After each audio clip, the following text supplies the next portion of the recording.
नमस्कार। आज पूरे भारतवर्ष में देश के सबसे पुरानी पार्टी कांग्रेस का स्थापना दिवस मनाया जा रहा है।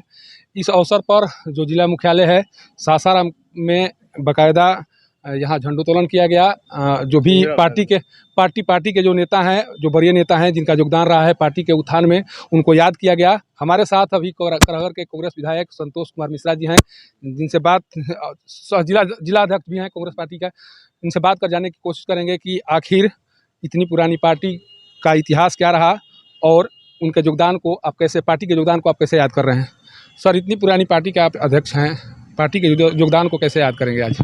देखिए, आज का दिवस जो है हर कांग्रेसी के लिए एक ऐसा दिवस है कि जहां कांग्रेस के मन में एक भावना आती है। 137 वर्ष हो गए हैं हमारी स्थापना को, और आज इसी 28 दिसंबर 1885 में हमारी पार्टी की स्थापना हुई थी। भारतीय राष्ट्रीय कांग्रेस की स्थापना की गई थी। और बहुत बड़े बड़े हमारे जो स्वतंत्रता संग्राम सेनानी थे, जवाहरलाल नेहरू जी हों, महात्मा गांधी जी हों, सुभाष चंद्र बोस जी हों, चाहे अन्य इस देश में अब्दुल कलाम आज़ाद जी हों, हाँ, सभी ने मिलकर और एक स्वरूप दिया था हमारे झंडे को। उस समय चरखा निशान का हमारा झंडा था। 3 निशान में लाल, उजला, हरा और नारंगी कलर का, केसरिया कलर का एक मिश्रण किया गया। तीनों जो रंग थे, अलग अलग पहचान, जहाँ शांति और एकता का परिचय देता था उजला कलर, उसी तरह से आपको हरे कलर से हम लोगों को हरियाली का, एक हरित क्रांति की बात आती थी, सुख और समृद्धि की बात आती थी। और नारंगी केसरिया रंग जो था हमारा, हमारे पूरे देश में एक साथ सबको लेके चलने की बात हम करते थे, एकता की बात होती थी। तो इसका मिश्रण करके झंडे को बनाया गया। झंडे के बाद फिर उसको चरखा का निशान दिया गया, क्योंकि उस समय लोग अपने कपड़े भी चरखा सूत से काट कर पहनते थे। खादी वस्त्र पहनने की एक ये थी, परंपरा थी। और कांग्रेस ने इन परंपराओं को चलाया देश में। कांग्रेस के नेताओं ने, कांग्रेस के जो महानतम नेता थे, उन लोगों ने इसको प्रचलित किया, लोगों ने उसको स्वीकार किया, और उसके फलस्वरूप ही आज़ादी मिली। आज की समय में अगर देखा जाए तो पार्टी बहुत सारी चीज़ों से, हमारी पार्टी भी, हम भी 137 साल हो गए, 137 वर्ष हो गए हैं। निश्चित तौर पे एक पुरानी ग्रैंड ओल्ड पार्टी है, पुराना दल है। विचारधाराओं में बहुत बदलाव होता है। समय 21वीं सदी में है हम, तो हम लोग भी जूझ रहे हैं कई समस्याओं से, अंदरूनी अगर पार्टी की बात करें, संगठन की बात करें तो। लेकिन उन्हीं को सुदृढ़ करने के लिए आज पूरे देश स्तर पर इस स्थापना दिवस को हम बहुत ही कर्मठता के साथ, हम कांग्रेस जन चाहते हैं कि इससे हम लोगों में एक संदेश जाए, एकजुटता का संदेश जाए, हम लोगों में एक संदेश जाए कि हम अगर विपक्ष में हों या पक्ष में हों तो भी लोगों के लिए सतत लड़ने का प्रयास करते रहें। यही हमारी भावना रही है पहले से भी, और आज भी। कांग्रेस ने कभी भी किसी जाति, धर्म और समुदाय को लेकर चलने की बात कभी नहीं कही थी। और आज शायद मुझे लगता है कि उसका फल हम सत्ता पक्ष में न रहते हुए या कुछ अन्य बातों को लेकर कहीं ना कहीं हम उसका दंश झेल रहे हैं। लेकिन फिर भी हम अपनी उस विचारधारा से उस पर ही अडिग हैं कि हम सबको साथ लेकर चलने की बात करते हैं। जिस तरह से सभी जाति, सभी धर्म, सभी समुदायों को साथ लेकर चलते हैं, एक माला में सबको पिरो के देखना चाहते हैं। और इन तीनों रंगों के साथ, इन 3 रंगों में सभी का हिस्सा है, सभी जातियों, सभी समुदायों, सभी वर्गों का, सभी धर्मों का हिस्सा है इस 3 रंगों में। और इन्हीं 3 रंगों के साथ हम चाहते हैं कि उसी तरह का वातावरण, उसी तरह का माहौल पूरे देश में बरकरार रहे। यही कांग्रेस पार्टी का लक्ष्य है। अच्छा, कांग्रेस पार्टी के 137 साल के इतिहास में कई आरोप कांग्रेस पार्टी पर लगाए गए।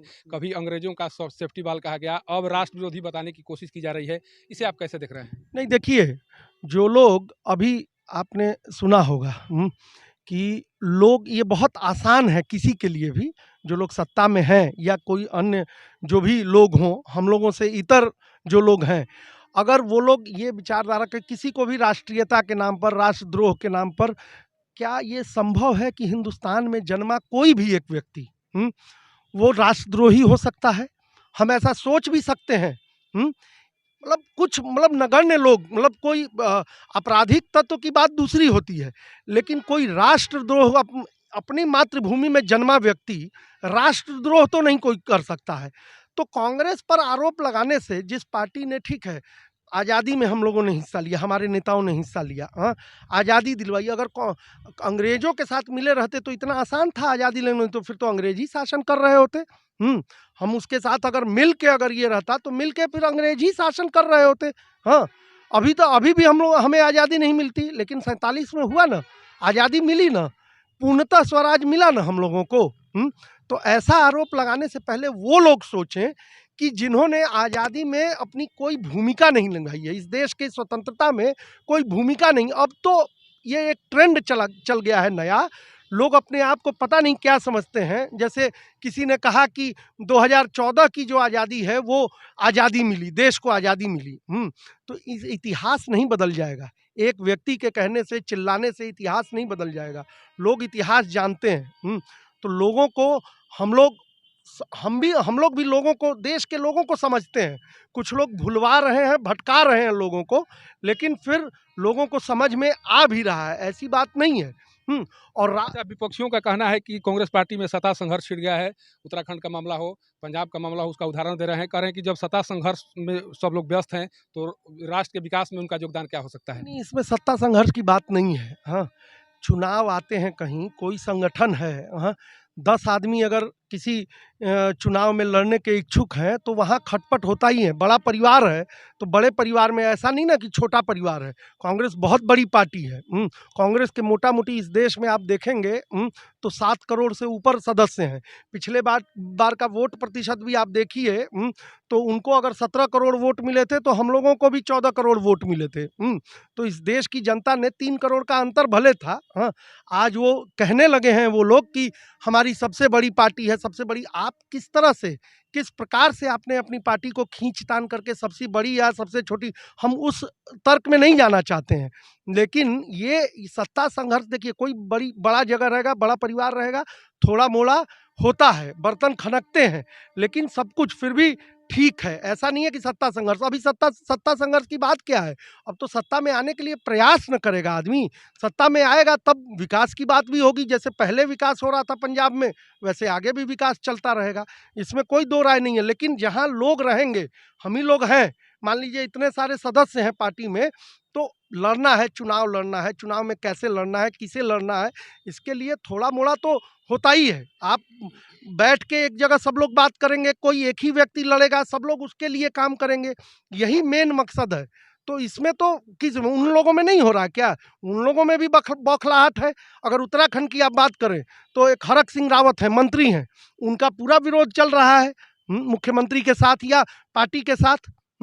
तो अब उसमें क्या सोचने की ज़रूरत है? हाँ, अगर किसी बड़े नेता को ऐसा लगता है कि वो सीएम के उम्मीदवार नहीं हो पा रहे हैं या किसी अन्य में, वो लीड में हैं अगर, तो वो तो आला-कमान न तय करेगा कि वो लीड में रहेंगे कि कौन लीड करेगा पार्टी को। हाँ, तो उसमें होता है थोड़ा-सा, कहीं न कहीं आदमी लोग मीडिया में भी चले जाते हैं। आजकल बहुत आसान है मीडिया में जाना, सोशल मीडिया पे कुछ बोल देना। हाँ, लेकिन ये पार्टी तय करती है, पार्टी का जो एक सिस्टम है, सेंट्रल इलेक्शन कमिटी है या पार्टी का जो नेतृत्व है, सेंट्रल नेतृत्व है, वो तय करता है कि किसने कहाँ लीड करना है, किसको। जहाँ तक पंजाब की आप बात कर रहे हैं, तो पंजाब में दूसरी पार्टी, बीजेपी का वजूद नहीं है पंजाब में। अकालियों की आप स्थिति देख सकते हैं वहाँ। बीजेपी तो कैप्टन अमरिंदर सिंह और किसको लेके अपना एक गठबंधन बनाने की कोशिश कर रही है, तो उनका तो वैसे भी वजूद नहीं है। अभी कल निगम के भी चुनाव हुए हैं, वहाँ भी रिजल्ट हमारा बहुत बेहतर रहा है, तो उस हिसाब से हम परफॉर्म तो कर ही रहे हैं। तो एक अंतिम सवाल, अभी नीतीश कुमार जो समाज सुधार यात्रा पर निकले हुए हैं, वहाँ पर कोई भी विरोधी पार्टी के जो विधायक भी हैं, कोई भी नज़र नहीं आ रहे हैं। कहा ये जा रहा है कि विरोधी पार्टी के जो भी विधायक हैं, जो भी नेता हैं, उन्हें शराबबंदी जो है अभियान रास नहीं आ रही है। इसी आरोप के आधार पर आप लोगों को शायद वहाँ से, उस कार्यक्रम से वंचित किया जा रहा है। क्या लग रहा है यहाँ पर जो शराबबंदी जो अभियान चलाया जा रहा है, वो सही नहीं है?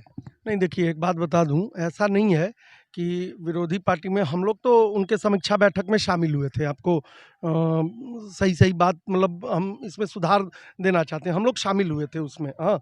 और शामिल होना भी चाहिए। जब समीक्षा बैठक कर रहे हैं मुख्यमंत्री, अब उनके पॉलिटिकल प्रोग्राम में नहीं जाने से जिस तरह से हम लोग को बुलाया जाएगा, उसी तरह से ना सरकार अपना प्रोटोकॉल अगर फिक्स करती है, उसमें हम लोगों को बाहर करने का सोचती है, तो वो सरकार की मंशा है, हमारी मंशा नहीं है। हमारी तो मंशा थी, हमें आप बुलाते, निमंत्रित करते तो हम नहीं जाते क्या? शराबबंदी में जब सभी लोगों ने 2016 में ही विधानसभा में जब संकल्प लिया गया था शराबबंदी का, जब कानून पास कराया गया था शराबबंदी का, तो क्या विपक्ष के लोग उसमें नहीं समाहित थे? विपक्ष के लोग भी समाहित थे। शराबबंदी इन्होंने तो कल खुद स्वीकार किया है, मुख्यमंत्री ने, हमारे सामने की बात है कि लोगों को, जो गरीब गुरबों को पकड़ा जा रहा है, ये बात आई भी थी, हम लोगों ने काफ़ी जोर से कल ये बात उठाई थी। धंधेबाजों को पकड़ पा रहे हैं ये लोग। वैसे लोग जो धंधा कर रहे हैं शराब का, जो उत्तर प्रदेश हो, झारखंड हो या कहीं अन्य जगह से जो शराब मंगवा रहे हैं, लोगों में बिक्री करवा रहे हैं, उन लोगों को पकड़ने में कहाँ नीतीश कुमार कितना सफल हुए हैं? उन लोगों, जो लोग बेच रहे हैं शराब, जो वितरण कर रहे हैं, पूरे होम डिलीवरी हो रहा है या कुछ जो भी चीज़ें हो रही हैं शराब को लेकर, उस पर कंट्रोल है नीतीश कुमार जी का। नीतीश कुमार जी समाज को सुधारने से पहले कानून को सही ढंग से लागू करने की तो सोचें। और उसके नाम पर होता क्या है कि आप टोला में, महादलितों को टोला में चले जाते हैं, पुलिस चली जाती है, वहाँ उन लोग को पीटती है कि कहीं एक बोतल भी, खाली बोतल भी मिल जाता है तो उन लोग को गिरफ्तार किया जाता है। अब नया नियम सुनिए इन लोगों का, अब इनका ये है, ये सोचते हैं कि चैंपियन बन जाएंगे इस मामले में।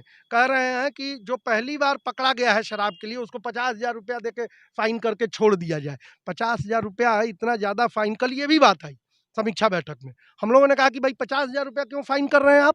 हैं? आप फाइन का स्तर 5,000 करते, 2,000 करते, 4,000, 5,000 मान लीजिए करते। अगर फाइन करना है ठीक है, लेकिन उसको प्रताड़ित कर 50,000 करना भी, फाइन देना भी प्रताड़ना ही है। जेल जाने से ठीक है, वो जेल तो 50,000 नहीं जो दे पाता है, फिर वो कोर्ट में मामला चला जाता है।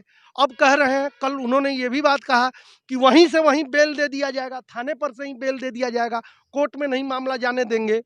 इस प्रक्रिया को और सरल करेंगे, लेकिन 50,000 वाला मामला रहेगा। तो वो 50,000 लेके इकट्ठा करके क्या करना चाहते हैं? कोई गरीब आदमी, ज़्यादातर कौन से लोग प्रताड़ित हो रहे हैं? उनको रोजगार देने की कोशिश कर रहे हैं। अगर ठीक है, वो महुआ बना रहे थे, ताड़ी बना रहे थे, जो दलित लोग हैं या महादलित लोग हैं, जो टोले वाले लोग थे, तो उनको वो धंधा वो अगर पहले से कर रहे थे, उसी पर आश्रित थे, तो उनको आप कोई रोजगार दे रहे हैं? मनरेगा आपका ठप ही है। एक योजना ये बोल रहे हैं कि जीविका के माध्यम से हम उनको सतत जीविका प्रोग्राम में जोड़ते हैं, उन लोगों को, महिलाओं को काम देते हैं।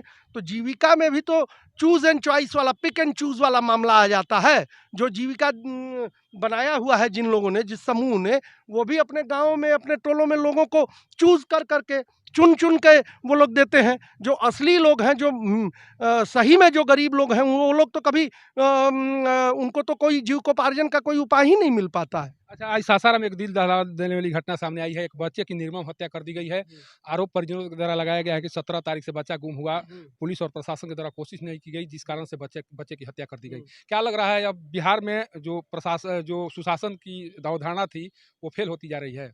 निश्चित रूप से सुशासन तो रह नहीं गया है, पहली बात बताइए। हाँ, और पुलिस प्रशासन का, हाँ, अगर देखा जाए, खास तौर से पुलिस का निष्क्रियता तो सामने आ रही है। आए दिन कुछ ना कुछ अपराध, लूट की घटना हो या मर्डर का केस हो या मारने की बात हो, अगर 17 तारीख को वो घटना हुई तो निश्चित रूप से परिजनों ने उसका केस लिखवाया होगा।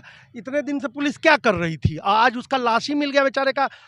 सुनने में आ रहा है कि उसका अंदर का भी, अतड़ी उतड़ी भी, किडनी उडनी भी निकाल लिया गया है, आँख ओंख निकाल लिया गया है। तो लोग आक्रोशित नहीं रहेंगे? प्रशासनिक व्यवस्था, कल गृह विभाग की भी बैठक उन्होंने की, लेकिन मामले हल होने की बजाय मामले तो बढ़ते जा रहे हैं।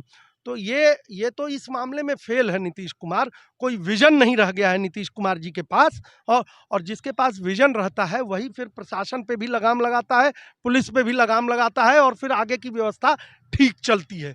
यहाँ प्रशासन और पुलिस निश्चित रूप से टोटली फेल है, अगर देखा जाए तो। ये थे कांग्रेस के करहगर विधायक संतोष कुमार मिश्रा जी, जिनका साफ कहना है कि पुरानी पार्टी पर लांछन लगाने से पहले जो भी विरोधी पार्टी है पहले अपने घर को देख ले, इसके बाद कोई आरोप लगाएं। उन्होंने कहा कि नीतीश कुमार का जो विजन है वो पूरी तरह से फेल हो चुका है। अब बिहार में सुशासन की जो अवधारणा थी वो खत्म होने जा रही है। अगर सुशासन होती तो आज एक बच्चे की हत्या नहीं होती। उन्होंने साफ कहा कि सरकार चाहे लाख दवा कर ले, जो बिहार में जो इस तरह से तांडव मचाया जा रहा है अपराधियों के द्वारा, वो नीतीश कुमार के राज में खत्म होने वाला नहीं है। सासाराम के इंदिरा आश्रम से पब्लिक न्यूज के लिए सत्येंद्र चौबे की रिपोर्ट।